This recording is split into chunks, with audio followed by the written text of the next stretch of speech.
Rachel, you are an internationally recognized speaker. Can you talk some about what your topics are and the people you're trying to reach? Yeah, I have been traveling the globe, as you mentioned, speaking to predominantly business leaders and sharing my personal story in a very vulnerable way and how addiction actually came into my world and what I learned from it. Addiction and compulsive behaviors are something we're all going to be exposed to in some fashion or form at some point in our lives, whether it's within us, someone we love. So I share this story in an effort to teach people about the aspects of this and the beauty that can come from it. First of all, finding your life's purpose and finding meaning, being able to address underlying issues so you don't propagate that for the next generation, and giving them the ability to open up and be vulnerable without shame in a safe place. We all have compulsive behaviors. I mean, the reality of it is we all have them. They're coping mechanisms that we use. We're human beings. And so it doesn't matter if I'm speaking in a country that speaks Spanish or one that speaks Chinese or one that speaks English. It doesn't matter what language we speak, what our religion is, what ethnicity we are. We share the same human experience. That's the one common bond that we all have. And so when we're not feeling good about things, whether it's emotional or physical, we seek relief. And we seek relief sometimes in very damaging types of ways, or things that could be very innocent, but too much of it can become a problem.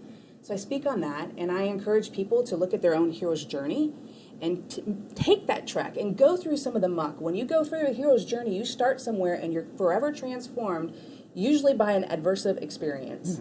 And how do you take that and use that and educate others in the future? So that's what I do in my speeches, and I'm certainly enjoying meeting people around the world and sharing my story. So when you do this, you go out around the world and you share your story and you try to help people. Can you talk more? What drives you to do that?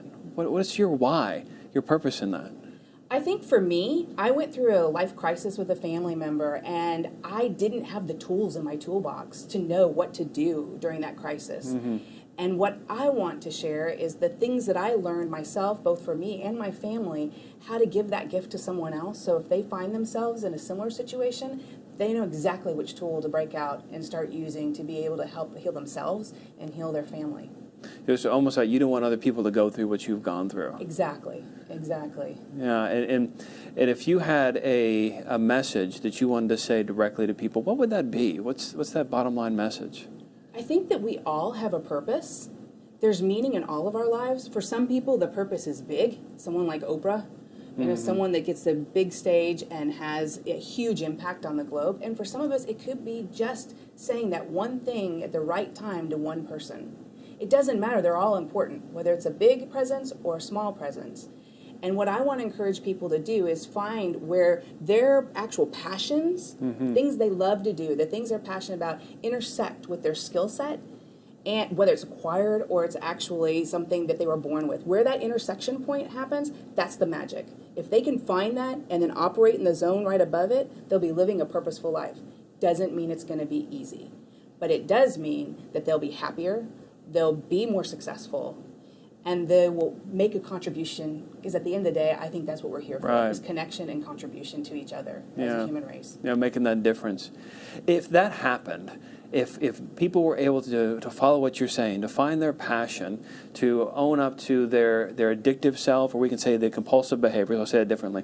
So if people were able to connect to that compulsive side of them and use it for the right direction and not cause harm, if they were able to connect to their purpose and have this intersection here that you talk about of passion and capacity, what would their life be like? What would society be like?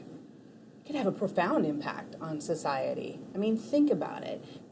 Our society is deteriorating in some ways. The way we treat each other, the issues we walk around with that we don't address, that we then take out on other people.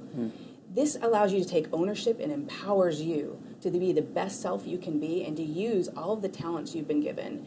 You know, I jokingly say, I don't know how many skill sets there are in the world. Maybe there's a gazillion, you know, and we get 5 probably that we're really good at.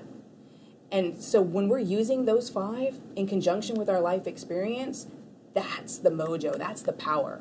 And that's the power one person can have on another human being. If we're forcing ourselves to be something we're not, we're going to be angry, we're going to be upset, we're going to be bitter, and we may resort to destructive patterns, whether it's relationship patterns or behaviors, to soothe that. So I hear that you're actually going to be speaking in Africa soon. So including that, how many continents, countries have you spoken to or in?